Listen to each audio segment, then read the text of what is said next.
Welcome one and all. Today we have a webinar on the BTech Triple degree from Mahindra University Ecole Central School of Engineering. To discuss this with you, I'm Dr. Bhargava Rajaram, and we have Dr. Gopinath as well with us to take you through the proceedings of the day. We'll look at what we'll be discussing about today. So we'll be discussing initially about Mahindra University. We were just christened as a university a couple of months back. We'll talk about the salient features of Mahindra University, followed by what is electrical engineering in today's world and how we have designed our curriculum and we train our students in such a manner to meet today's needs. We'll go on from there to look at who will be teaching the students, our faculty members, some of the ongoing research projects that we have in our university, student activities, achievements, internships, and most importantly, placement and higher studies. So which are the companies to which students of electrical engineering go to and which are the universities they go for the higher studies. This is our university of the future. So we plan on incorporating both artificial intelligence and emotional intelligence into shaping a young person's mind to become an engaged leader and a global thinker. So that is our tagline, global thinkers and engaged leaders. The purpose is to educate future citizens for and of a better world.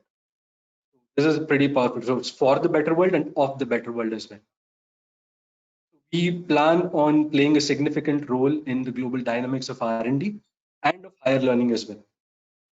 So this is the base from which we have developed our university. And coming to what students will be exposed to in our university, all students, irrespective of discipline. So today we'll be talking about electrical engineering specifically, but all students, irrespective of discipline, will undergo some sort of, I wouldn't say training, but they will be exposed to artificial intelligence, which is the present and the future now. Digital humanities, where earlier we were all in the physical world with books and so on and so forth, with film reels. Now we are going into a digital world, completely digitized world. So we have to prepare our students for that. An entrepreneurial mindset. So we have a brilliant center of incubation here. So we want to develop the entrepreneurial mindset of students so they are job givers and not just job takers. And of course, emotional intelligence, because students of today's day and age are exposed to a variety of social circumstances. We will have to ensure that our students are upstanding and righteous citizens of our country. So again, all students will have some exposure in all of these areas, irrespective of the discipline that they enter. For Mahindra University, these are the research hubs that we have at the present. We have a few more research hubs planned in the next 1 year. So we have the Center for Sustainable Infrastructure and Systems. So there, it is more about civil engineering, urban planning, structural health monitoring, and so on and so forth. The Center for Artificial Intelligence, we are one of the few universities in the country to have an NVIDIA DGX supercomputing platform for our AI work. And of course, the Center for Innovation and Entrepreneurship. And we are looking at tie-ups with several universities. We are in talks with them. Some of them we already have a tie-up. Going forward, we'll explain those as well. Now, coming particularly to the Ecole Centrale School of Engineering. So we were started in 2014 as a collaboration between Tech Mahindra, which is one of the leading IT giants in the country. Of course, you should know that by now. Ecole Centrale Paris, which is Central Super Lake now, and JNTU Hyderabad. Now that we are a university, we'll be providing degrees for university itself. So in Ecole Centrale School of Engineering, we want to create leaders who accept no limits, innovators who think alternatively, and entrepreneurs who drive positive change. And there is a focus on interdisciplinary and multidisciplinary knowledge with emerging technologies and creative thinking, which is very important to be an entrepreneur. So what are the advantages of Ecole Centrale School of Engineering? So we have collaborations with leading multinational corporations, and our students are taken for recruitment in all of these institutions. We have global academic internships where students go to leading universities in the world like Georgia Tech, Florida, UT Austin, Central Super Lake, and so on. All our PhD students, all our PhD faculty members are PhD holders from esteemed universities in the world. We have faculty members who have done their PhDs from Harvard, from Edinburgh, from Auckland, so from Purdue. So yeah, and also all admission is purely merit based through JEE and SAT1 scores. To know more about the admission process, you can talk to our admissions team headed by Rakesh. So this is again slightly a bit more focused on the entrepreneurship. So we have a tie-up with the Babson Collaborative, which is an entrepreneurship collaborative all over the world. We have 2 incubations currently, and there are a few more in the pipeline that we are planning for. Entrepreneurship is part and parcel of the curriculum, so we don't separate it out. We want all students to be exposed to the art of entrepreneurship. And beyond this, there are also electives offered for entrepreneurship as well. Now, the courses offered by Ecole Centrale School of Engineering is the BTech degree in Electronics and Electrical Engineering, which we'll be discussing about today. Computer Science Engineering, Mechanical, Civil, and new courses in Electronics and Computer Engineering, AI, and Computational. This year, we've also started a PhD program in all these disciplines. So, having talked about the university in a small nutshell, so what is electrical engineering? So, we are getting to the core of the issue. What is electrical engineering in today's world? So when you talk about what's happening around you, one word you have thrown around you a lot is IoT, Internet of Things. So what is Internet of Things, and what role does electrical engineering have to play there? Internet of Things is where any device, when I say any device, it can be anything from your cell phone to a pen to a shoe to a car to the electricity grid, can be anything. So all of these things talk to each other over the internet. So why do they have to talk to each other over the internet? Because they're passing information. What information are they passing? Most often than not, these are sensor data. What is the temperature? What is the pressure? What is the wheel speed for a car? What is the amount of voltage and current? And all of these values, physical quantities, are exchanged over the internet through this IoT ecosystem. So for all of these, you need sensors, you need an electrical circuitry to capture data, process them, some signal processing before you can actually take them over to the cloud and start processing them. So the cloud is just the final part of this whole chain. The initial part is all electrical engineering. And think about it, when you have a small device, it's somewhere you want to put it in a remote place, then that device needs power, which means battery, circuitries. So all of this is something our students will be exposed to. Communication. One thing that I would like to sort of talk about beforehand is our electrical engineering is unlike the electronics and electrical engineering in other colleges, in that we also have a focus on communication other than electronics and power engineering related subjects. So communication, as you know, especially in today's COVID world where the whole world is online 24/7, we need uninterrupted communication of high bandwidth, low latency, and you have several requirements. Communication for video conferencing is just one requirement. You have several other requirements here as well, which you will be exposed to. So what is 4G? How does your cell phone work? How does 4G communication work? What do we have to do to go over to 5G? Because currently we are competing with companies like Huawei on 5G technology. So what do we need to compete with them? So this is a major area in which there is some thrust going into the future. Another major area is autonomous vehicles. While you can talk about the artificial intelligence and the machine learning algorithms which help in autonomy, you cannot discount the electrical system. Even your traditional car has around 50 odd microcontrollers with scores of sensors, right from for your door to your lighting to your braking, ABS, cruise control. All of these have an electrical foundation. So this is very critical. So electrical engineering is very critical if somebody wants to go ahead in developing autonomous vehicles. So here we have our robotics lab and electric vehicles lab, which will be discussed by Professor Gopinath in a short. So with that, I will hand it over to Dr. Gopinath to talk about electric vehicles and how this is going to impact the future going forward. Dr. Gopi? Thank you, Bhaga. Hi, everyone. So I am an assistant professor at Mahindra University over here. So I, along with one faculty from mechanical department, Dr. Manish Kumar, we have started an electric vehicles lab over here, and that comes with collaboration with Mahindra Electric Bangalore. So because we have good technical help from it's our parent company, so we have good technical help from the industry people as well. So we have developed our curriculum in a way where it's not just a textbook sort of teaching, but these are all things which come into the market as a product.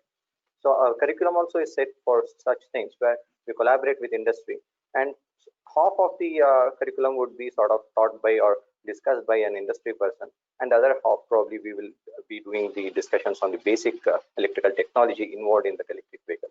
So this is one very upcoming field. In fact, as you can see from some of these current status and the target to be achieved, and there is a lot of scope going with the electric vehicle research as well, especially in India, because most of this technology has been developed elsewhere in the European countries. But when we cannot port technologies just like that, because these are things which could get into the road, and we have the road conditions would be different, climatic conditions will be different. So the technology would be needed to be developed independently, indigenously for our own country. So in that sense, such endeavors would be really meaningful to be taken forward. That too, when there is a chance of collaboration with an industry lead as well. So here, in that regard, we have an electric vehicles lab where the students are already building one electric e-bike. So they have about 50 to 60% already completed. So from scratch, they would be instructed how to build an e-bike. So the idea is to go further with the indigenous car, which can be model based on some other prior the petrol car. So we will be converting the petrol car to an electric car. So the students would get a hands-on on the technology that they will be exposed to. So unlike just textbook sort of teaching. And coming to the next slide. Yeah, so in line with the industrial revolution, so here we can see that we have come all forward from the industry 1.0 to the industry 4.0. 4.0 suggests that everything should be autonomous systems, autonomous vehicles, and that's one part of that where the EV also is supposed to be an autonomous with no driver to be driving through. So these are all some of the very futuristic things which the students would be exposed to here, because they can the one thing, there are a couple of things which helps them get exposed. One thing is the industry collaboration that many of our faculty have. So like Professor Bhargava is working on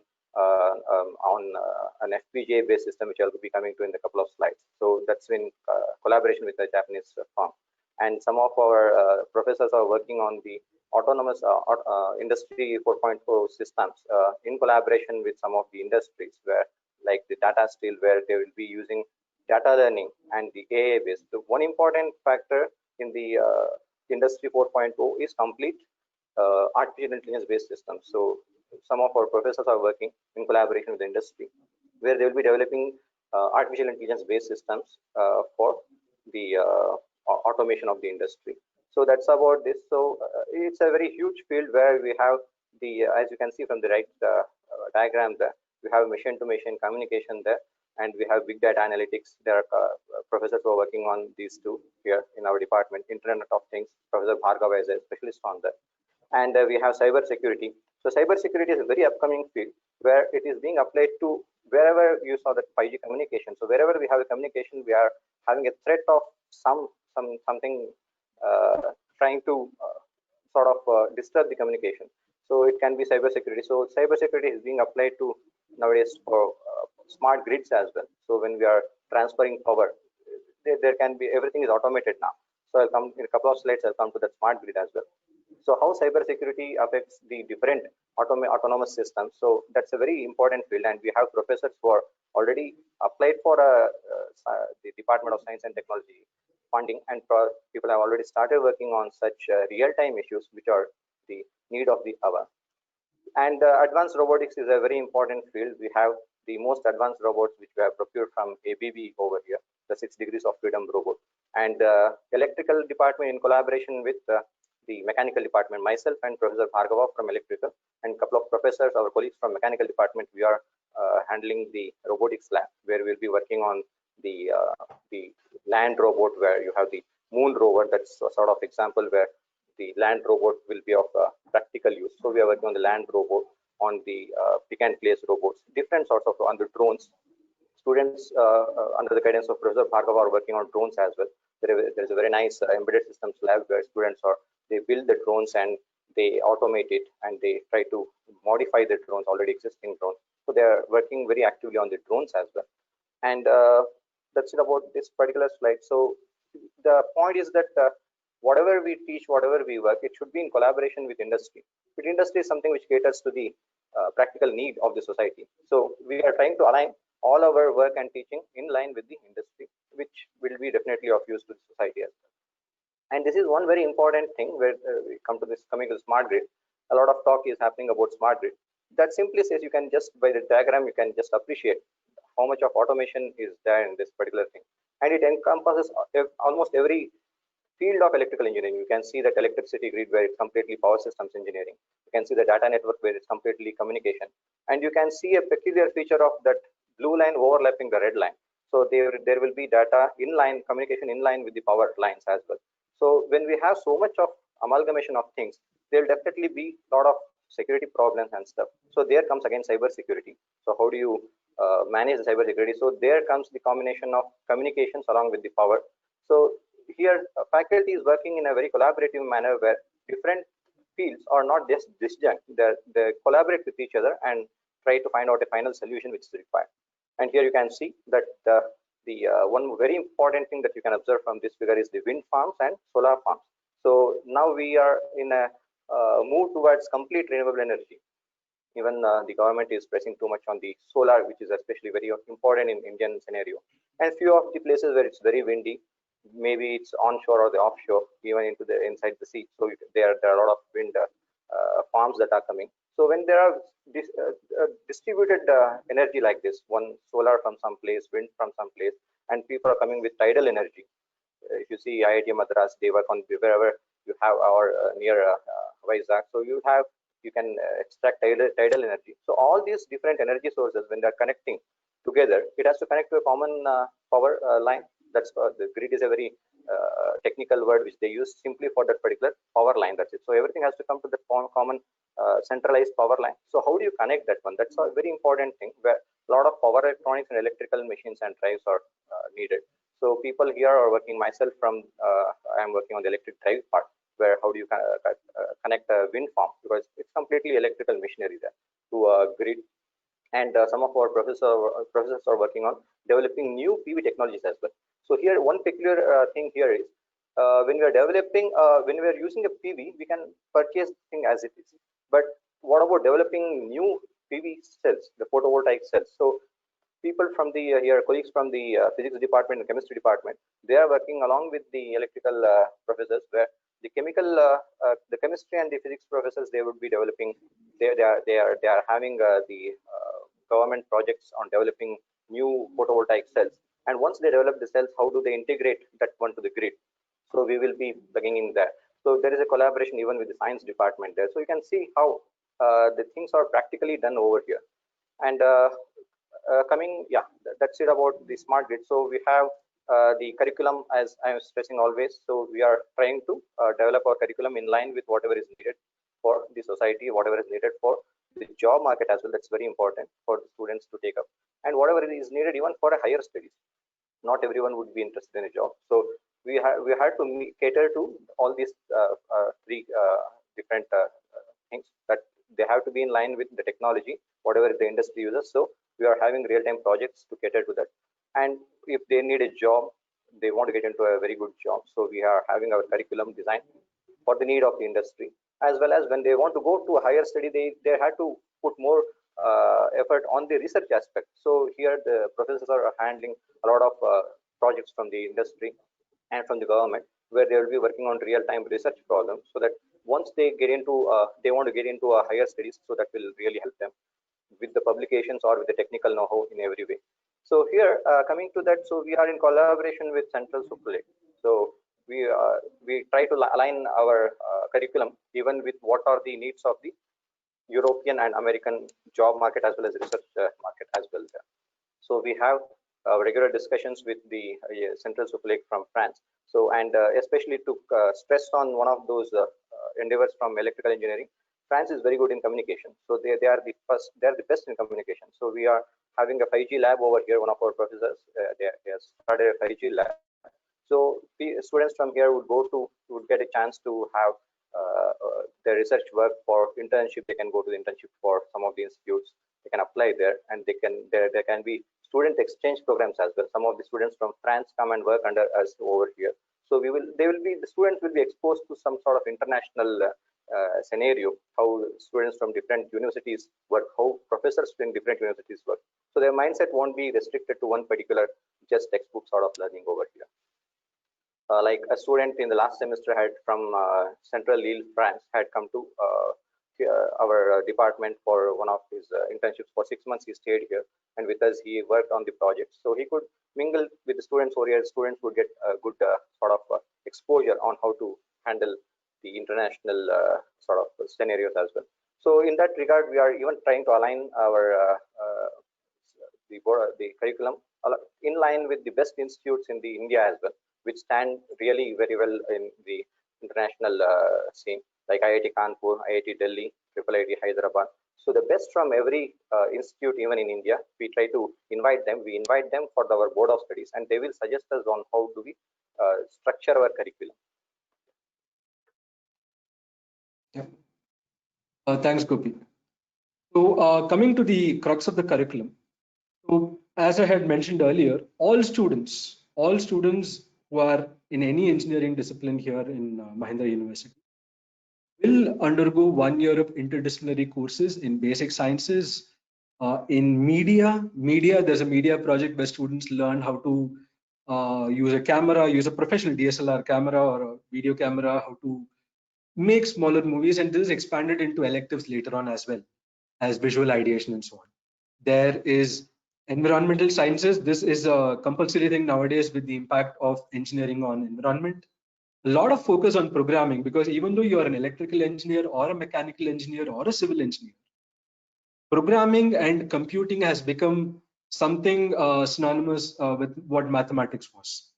So you need math for all these fields. So now you need programming for all these fields. So you have an electrical engineering problem, you want to build a circuit, you might as well do a simulation for it, which involves certain programming.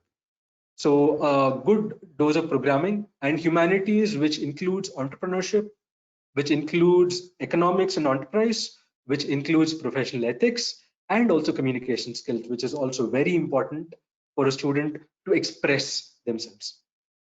So once the first year of interdisciplinary courses are done, in years 2 and 3, mostly some courses will sort of go over to year 2 as well, but in years 2 and 3, it'll be mostly core electrical engineering, where we focus on 6 separate streams of electrical engineering. So we have categorized them into 6 streams of signal processing, communication theory, electromagnetism, electronic systems or IC design, computing systems, and power. We will look at what courses we offer in the flow of the curriculum in the next few slides. In the final year, students are free to choose their electives from any discipline that they want. For example, if they want to work on IoT or autonomous vehicles or robotics, and they need advanced machine learning, deep learning techniques, or you need NLP for certain, mining certain data. So for all of these, students will be able to do courses from other departments in the form of their electives. Also, for example, robotics is offered by the mechanical engineering department. That is the dynamics of it. How is it constructed? What is the mechanical principles behind it? All those students will be able to take electives from there as well to complete their degree. And also we have projects right from their third year to their fourth year, where students will practically demonstrate their knowledge that they have gained over the last three odd years in Mahindra University.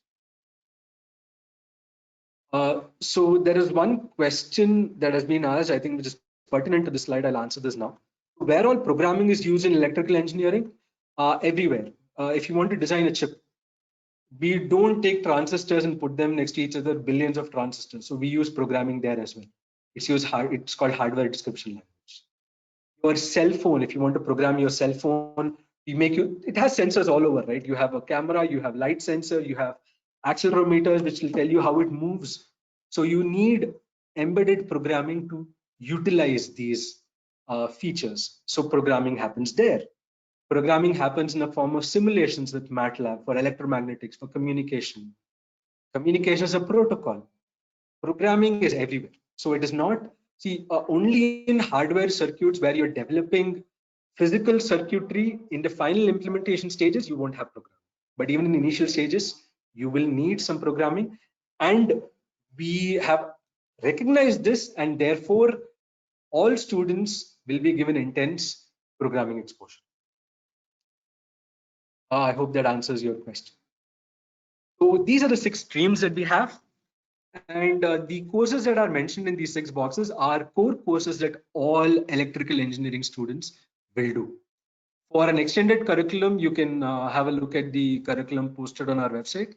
So in the electronic systems stream, students do basic electrical circuits, analog circuits, and digital circuits. So analog circuits where you want filtering, you want power circuit, power electronic circuits. All those are analog circuits mostly. Digital circuits, everything, your cell phone, your processors, everything in the end is a digital circuit. So students will learn how to design and synthesize such circuits. Network synthesis and filter design, how to design an electrical network, and VLSI, most importantly, in how to design very large integrated circuits. Another stream, communication, starts with signals and systems, which is a basic course, and goes on to the theory of communication, and is also associated with a laboratory with the 5G testbed lab that we have. It's just right down the line. So the 5G testbed will be used in teaching students how present technologies work, not how technology worked 40 years back, but how do things work right now. So there was a question about programming, right? So again, to use 5G, you need extensive programming knowledge of Python and or C. So, communication networks, another stream of communication which deals with the networking aspect and not the physical communication aspect. Signal processing, again, almost everything falls under signal processing, but we have certain courses which specifically deal with the mathematics behind signal processing. One very important field is embedded systems, because IoT, autonomous vehicles, robotics, all of them are some or the other incarnation of embedded systems, where students learn how to use microprocessors, how to program them, how to design a computer. And they also have a focused project on embedded hardware. So how to develop hardware. Again, power, I think I'll let Gopi discuss about this later. He has already talked to you about how power works. So electromechanical energy conversion, where students learn about machines, AC and DC machines, large motors and generators, different types of it, and so on. How do you control them? How do you interface them? Control systems on the theory of control for all these machines and electric circuits.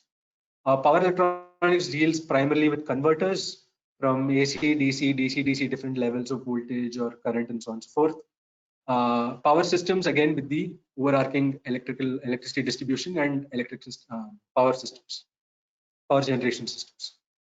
Electromagnetism, of course, although there are only 2 courses within the core, there are a lot more electives that students can take to specialize themselves in any of these fields. So this is something that all electrical engineers will have, but beyond this, students will be able to take electives.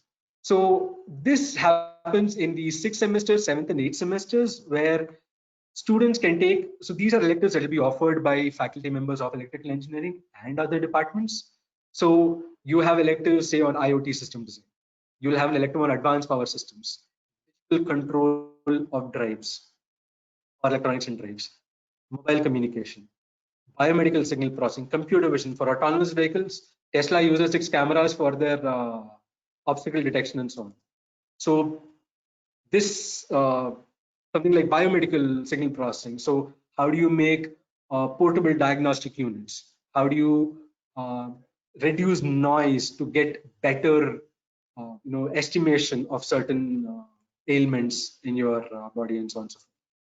Power, as I told you, microgrids is the deal going forward. So microgrids and smart grids. So the existing electricity grid is being converted to a smart grid slowly, and you have microgrids where you have different small sources of energy feeding into your major line. So you will be able to take electives to specialize in these areas as well. And electromagnetism, it is the physical layer. So electromagnetism is actually the base of all electrical engineering. So you'll be doing bits and pieces of this everywhere. But as a whole, antenna design or signal integrity, so you lay lines on a PCB, so will they interfere with each other? Those things will be studied. So yeah, you will be able to take electives from any stream, right? So within the framework of the curriculum of 170 credits that we have, you can take any course for the electives from any department. There are 6 electives that you can take. Apart from these, you also have humanities electives, which you can take for entrepreneurship or filmmaking, philosophy, and so on and so forth.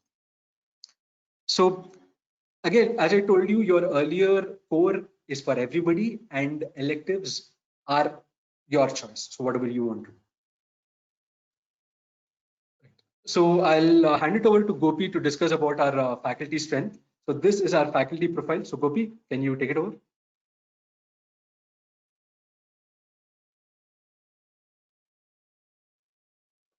Gopi? Oh, sorry, yeah. I think I done.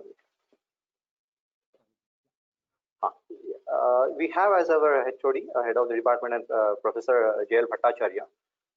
He has about 30-35 years experience in industry. He's from BHEL. He has been in the research wing of BHEL. And we have one of our senior professors is Professor K.R. Sharma. He is the one who has been very extensively involved in education in India, I can say, because he is a PhD from Cornell. He was a BTech. He's from the initial BTech from the IIT Kharagpur, second or third batch of BTech from IIT Kharagpur, and his PhD from Cornell. And he has been a professor from in IIT Kanpur for about 20-30 years, and he has held high positions in the DST and stuff. So we have people from very extensive, intense research potentials, as well as from industry, as well as from academia. And Professor Krishna, he has been from doing research in France. So he is someone who has been exposed to the real-time communication stuff, what we are developing now as 5G and 6G. So we are people who are working on the communication aspects as well. And Professor Puran Singh, he is an assistant professor. He's from the industry. He was working with Intel, and he works in the field of VLSI design, chip design. So he has hands-on experience as well on how to develop the ICs and for different applications. And Professor Subbarao is the one who is heading the 5G lab. So he, along with an industry collaboration, they are developing the new generation 5G lab in our campus itself. And Professor Sunil Bhushan, he is another very experienced professor. He deals with the electromagnetic stuff, design of antennas and stuff. So he has a lot of teaching experience as well as research experience in the antenna and the electromagnetic theory. And we have Professor Aditya. And Aditya, again, he is from the VLSI background. His research activities encompass all the technological aspects of the VLSI design. Like Professor Puran is the person who designs the circuitry, and Aditya is the one who fabricates. So Aditya is someone who knows who has been in the fabrication field for quite a long time. And Dr. Ankita, she is again from the signal processing background about image processing and how it is applied to the biomedical systems. So she is an expert in biomedical systems, the image processing aspect. And Professor Bhargava, and he is an expert in IoT and embedded systems. and he has been working on different projects along with the industry as well as academia, and he has a few DST projects as well on application of IoT in real-time systems. And myself, Gopinath, I work in the field of electric vehicles and electric drives and power electronics as well, and slowly seeping into the microgrids as well.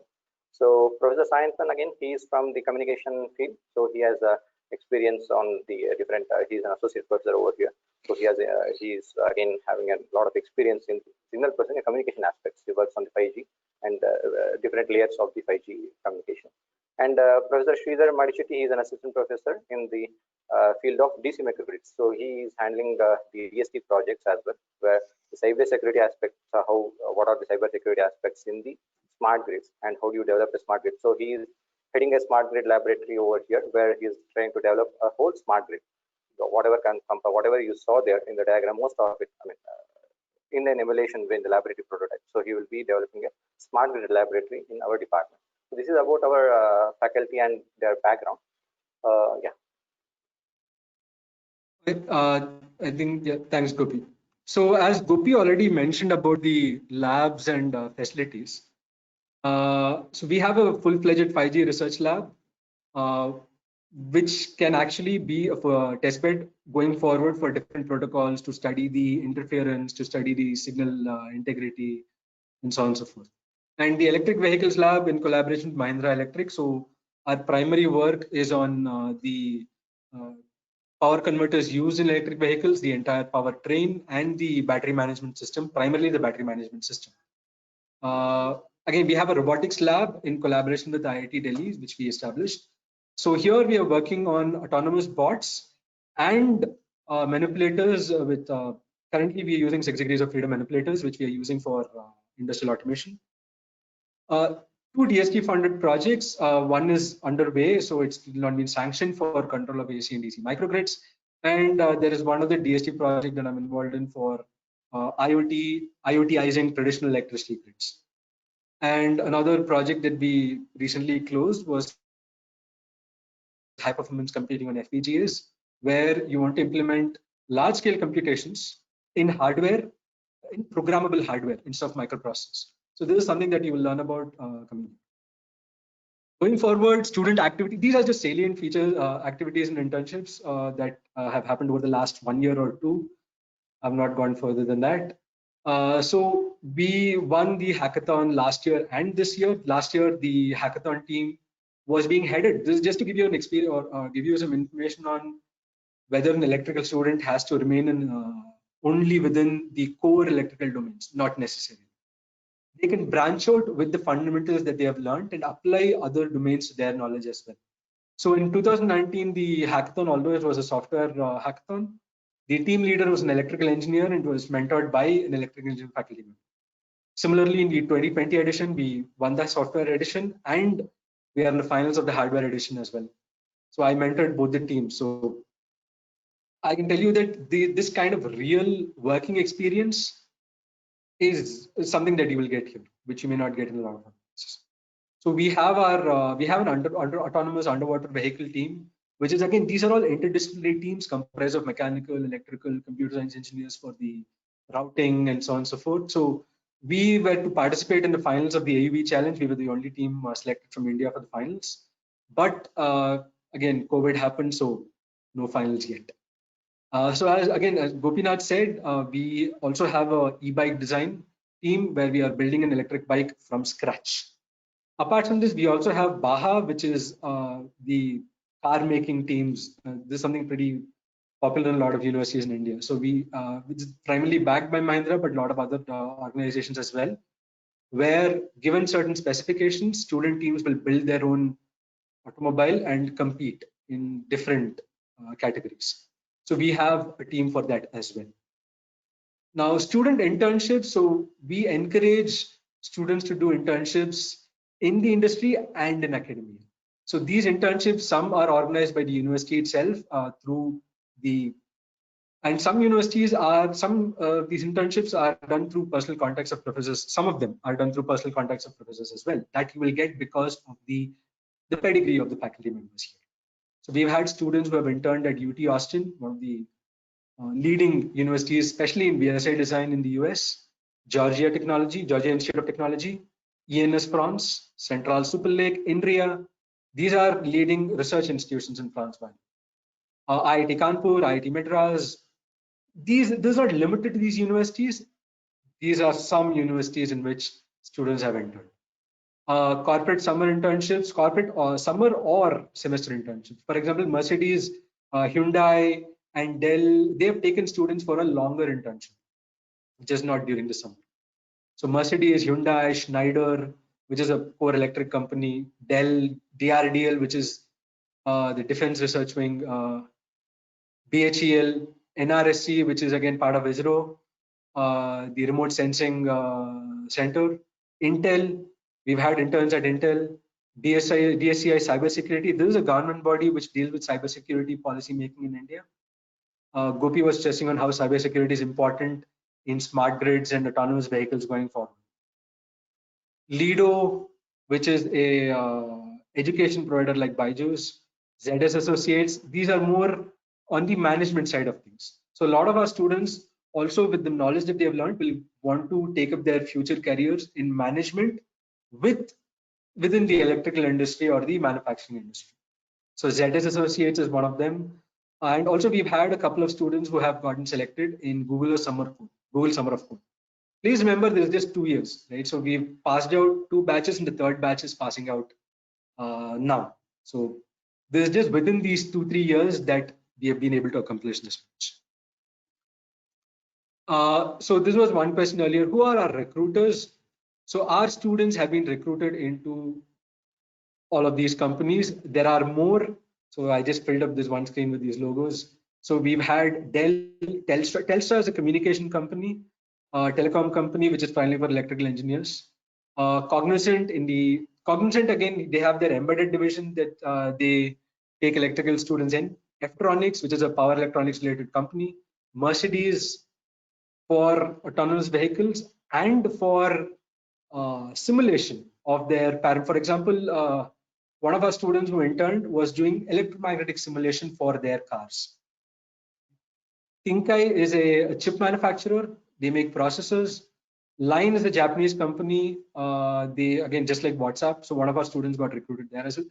All these students are places where electrical students also got recruited, right? Not only computer science students. Jokata, which is a financial analyst company. So these are all the companies in which our students have been recruited in or interning with pre-placement office. In some of the universities that our students do their higher studies, these are students in which our students have secured admissions, and most of them are in these universities as we speak. TU Delft, we have students who have gone there for power systems. We have students who have gone there for material science, electrical engineers who did their projects in metamaterials. It's for, again, newer photovoltaic cells and so on, and other metamaterial research. So those students have gone to TU Delft. KTH, which is Royal Institute of Technology in Sweden. Chalmers in Sweden, Central Super Lake, of course. So we have a tie-up with them already. So we have a easy route. École Centrale in Nantes. So École Centrale is like a group of institutions. There are other institutions as well which take our students for interns. ESSEC Business School, EdHEC Business School, both in France, University of New South Wales, IIM Calcutta, IIM Kozhikode. So not only engineering, also management schools, management and business schools. There's more of Europe and India that has been listed in the first set. Our students have been able to secure admissions at Cornell, which is in the top 10 universities in the world. Cornell, Carnegie Mellon University, University of California, Los Angeles. These are in the top 10 universities in the world in several rankings. University of California, a lot of University of Californians. Somehow California likes our students a lot. So yeah, these are the places that students have gone to, but of course you are open to a lot more because of, again, the kind of work that you'll be able to do at Mahindra University and the amount of exposure that you will get. So this is sort of a crisp representation of what we have to offer you, what are the labs that we have, what is the research that goes on, what our students are doing, and what you'll be learning here. So if you have any questions, both me and Dr. Gopi will be happy to handle them.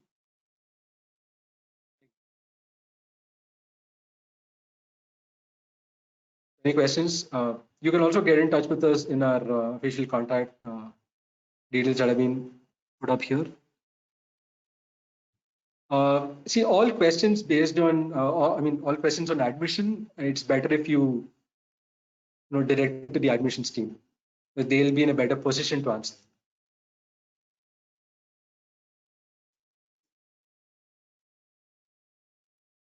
There's one question which said whether the curriculum will change if we are starting late, but no, as it stands right now, you cannot reduce curriculum just because of certain circumstances.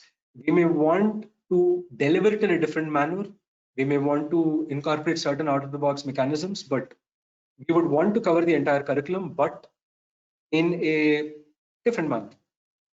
We'll have to see how it goes. So a lot of this first-year admissions is still pending. We are still in plans on how it goes.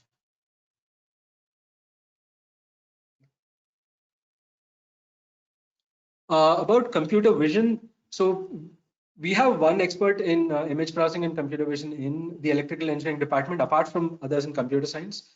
So Dr. Ankita Jain.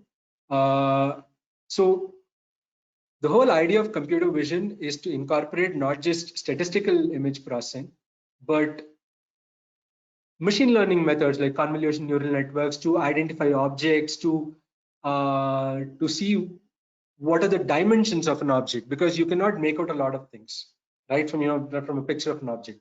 So you will try to learn as much as you can from the image that you have in front of you. So the computer vision part is a lot of programming, but you have to understand that any artificial machine learning algorithm that you use, neural networks, was all born out of electrical engineering in the form of filters. So you have a lot of digital filters which you will learn, which that was where the architecture was solidified, and then it sort of transcended to other computational systems. So image processing, if you see a lot of universities, they'll have image processing and computer vision in both computer science and electrical. So yeah, so that's computer vision. So you'll apply several machine learning algorithms to images to learn as much about them and to make decisions. When will classes start? I'm not in a position to answer that right now. We'll have to wait for the Supreme Court decisions on certain things, on exams, postponement, and so on. So, not sure. But yeah, we would like to engage our students, although classes start late, we would like to engage our students in other manners. So we'll be there. So even if you can work with us even before this happens. But official classes will start whenever. Bhargav. Yep. There is a question on whether they can take courses from other streams and extra courses as well. Yes, extra courses. I actually replied to it privately. So extra courses, you can audit them over and beyond the 170 credits. But for the electives, you can take electives from any department. That is absolutely no restriction. Or even projects. So you can be an electrical engineering student who takes up a project on how solar power plants are established. That is more of a managerial project, but with an electrical engineering base. So you can even take things like that. Will we have webinars for other majors as well? This is again something that you'll have to take up with the admission team. I'm not privy to that information. Labs for this semester. So the semester is going to start late, one way or the other. So there are two ways we are thinking about labs. One, all the programming labs will happen. The only labs which may not happen will be the basic sciences lab. Even the electrical labs, we have excellent circuit simulation tools to get you started. And when you come to the college, it's all open. You can do anything you want. So when you're in the college, it's going to be residential. So you can work in the evenings. You can make full use of the labs there. There was a question on labs, majors. How many have MEC students gone to Germany for higher education? Well, one of our faculty members went for his postdoctoral fellowship to Technical University of Munich. As of now, I do not remember any students going for their masters to Germany. Most students prefer the US. easy reasons there. Apart from the US, UK, there's lots of interest, France and Netherlands. So yeah. So as of now, I can get that information for you later, but not right now. How do you see your curriculum different from other colleges? Okay, so you do your triple E in any other college in the country, you're not going to know anything about networking or communication or a lot of embedded systems and computing. I can tell you this because, again, having studied in colleges, having interacted with several other colleges, see, electronics and electrical engineering will deal with some circuits, a lot of power systems, a lot of power electronics, but very less, almost none of communication and nothing in computer networks or computing systems. But in our degree, we give a focus on the entire gamut because you need a lot of these tools. So what a lot of people don't understand is you need interdisciplinary knowledge to go forward. You cannot be a one-trick pony. You cannot be a power electronics person and say, I will not do artificial intelligence. I will not do embedded systems, or I will, for example, I'll take personal example of Dr. Gopinath. He's a power electronics person. He is awesome at that. But he's working with FPGAs and embedded systems to implement all his knowledge, right? So you will get complete interdisciplinary knowledge with other streams and within electrical engineering as well. So this is what sets us apart in terms of curriculum. So yeah, so any other questions? Nice.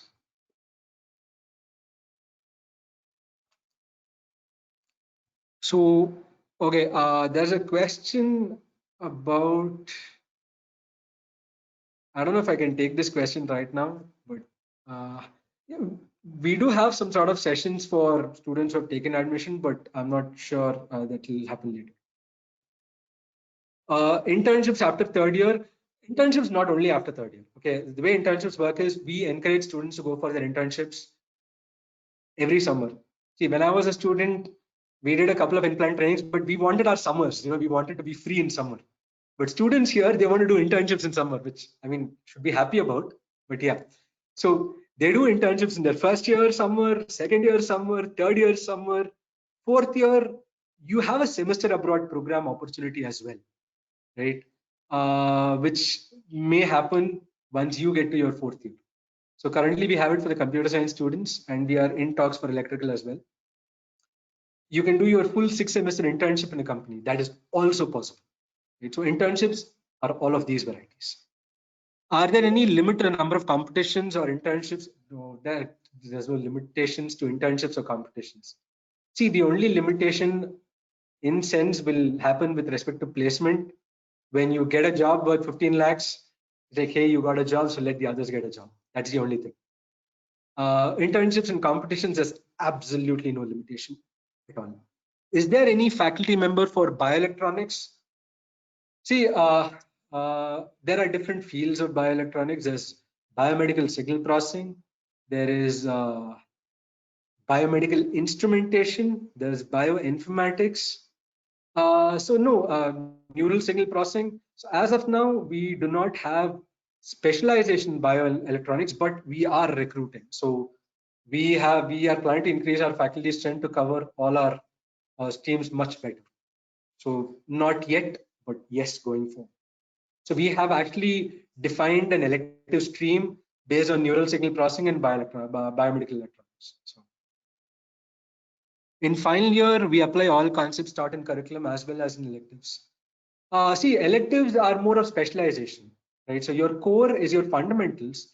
Electives a bit more specialization. So in a project, so there's, okay, we had a professor, this is how he explained projects to me, which I found to be more accurate than not. So project is where you use what you have learned and you learn what more is required for a viable, feasible, practical implementation of a concept. So, yeah. Intel has not recruited. Intel doesn't recruit yet from us, but Intel has taken students for internship. AMD not yet. Again, as I told you, we are in our fledgling years, third passing out batch. So Our student is working in Qualcomm in VLSI design. So yes, so Qualcomm does entertain him. Now that we are forming university, is it going to be no? See, the accreditation is our headache. We have enough resources and quality to fly through it, so that's not going to be a problem, and that is not going to affect your internships, placement, or your higher studies in any way, shape. Can branch be changed?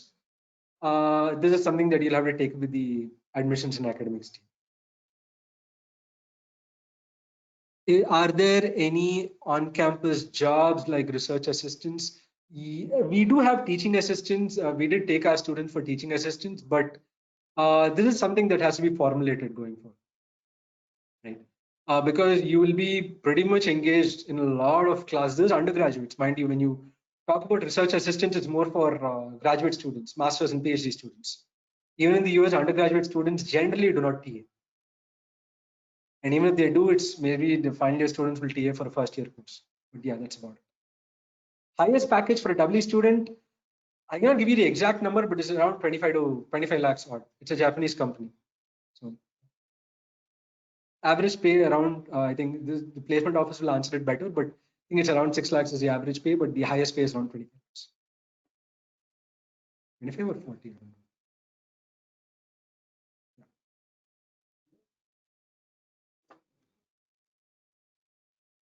Oh yeah, I got the answer. 7.5 lakhs per annum is the average pay package. Thanks, Rakesh.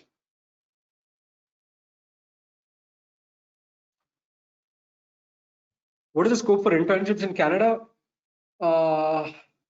See, Canada is a bit more, they have this MyTax Global Link Scholarship Program that our students do apply for. Again, it's not difficult, but yeah, you'll have to work for it. Actually, one of our faculty members, in last year, he left because he had to, his family was going to Canada. So he's in Canada right now. So see, that's what I'm talking about. When you have faculty members who have worked abroad, who have, are in conferences all over the world, editorial committees, you have exposure and you have contacts. You have ways in which you can leverage this potential. Average pay per month, I don't know. You have to work it out. Depends on perks and bonuses and taxes. We generally don't talk in average pay per month take home.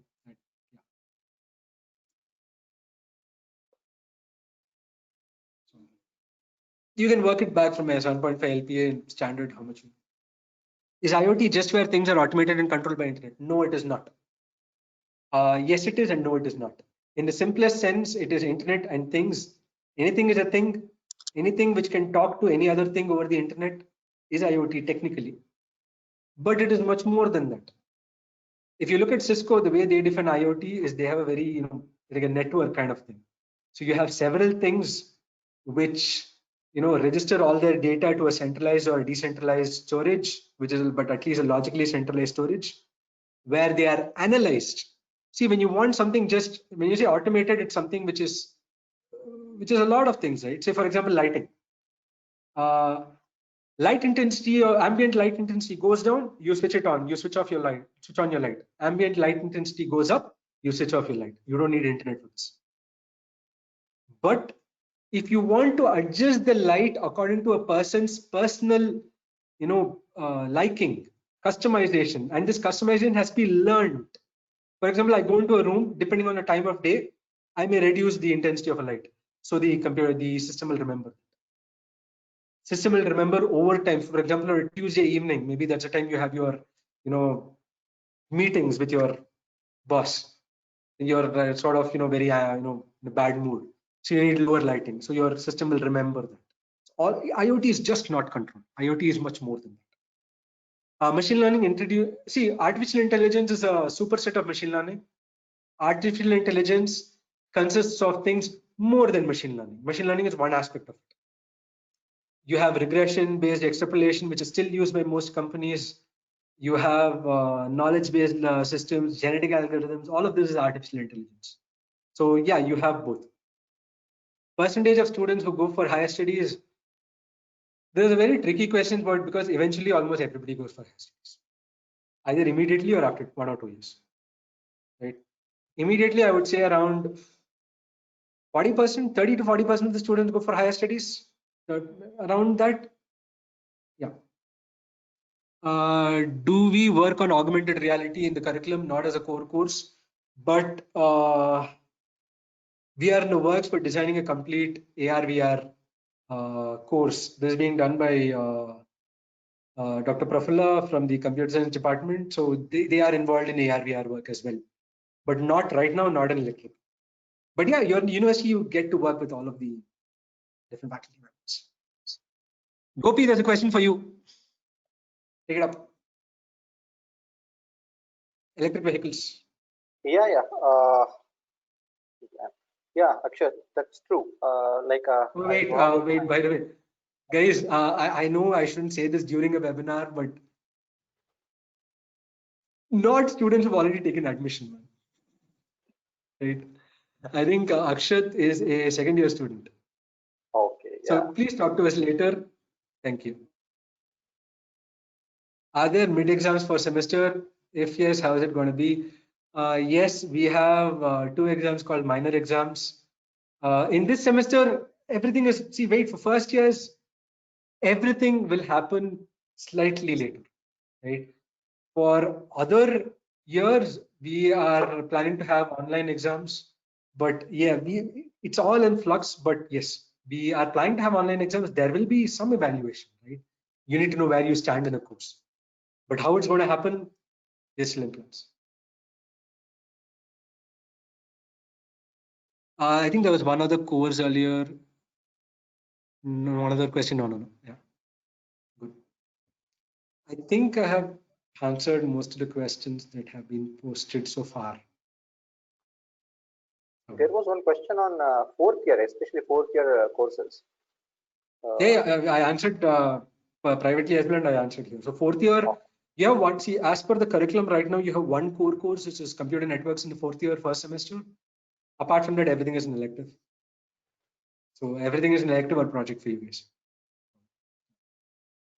So again, electives from any department. See, you'll have a counselor, so you'll have your mentor as well, and you'll have a counselor with whom you can discuss on what electives you want, right?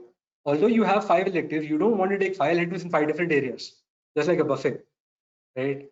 You go to a buffet, you want to taste everything, and then get into some area and what things that you want in that area. So the fundamental courses in the second and third year and the first year will sort of guide you to what electives you want. So you have to decide what electives. For example, if you want to work on autonomous vehicles, you'll pick up a course on deep learning, you'll pick up a course on image processing or computer vision, you'll pick up a course on power electronics, advanced power electronics or drives. You may want to pick up a course on embedded systems or IoT. Actually, I did offer an elective course on intelligent, connected, and autonomous vehicles. That's a straightforward elective for that. So yeah. Are there okay, where and how can I approach my fellow classmates or seniors? You have to take it up with the admissions team. Right. So there is an alumni group, but yeah, you can actually visit the campus if you can. So yeah, guys, there are 2 questions which have been posted. No more questions after that. I think it's getting too late, but 2 questions posted. Good morning. If I need to get no. If you want to go to another country, I don't know. You have to talk to the admissions team. If you want to do your first year here and maybe you have circumstances where you have to shift to another place, but you have to talk to the admissions team. How often can we expect exams? Guys, the minors exam is going to be like your unit test kind of a thing.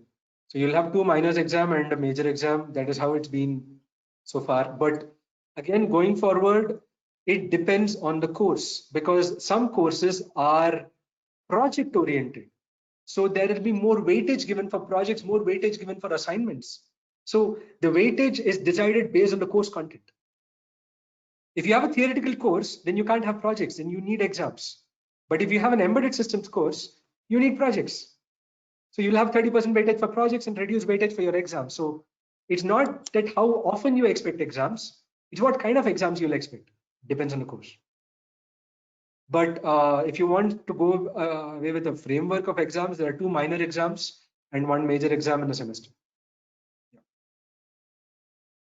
Okay, guys, I think we'll close it with this.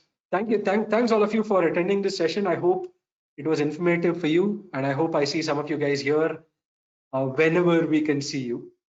Maybe November, maybe December, maybe next year. But yeah, I hope we can meet again. Thank you, guys.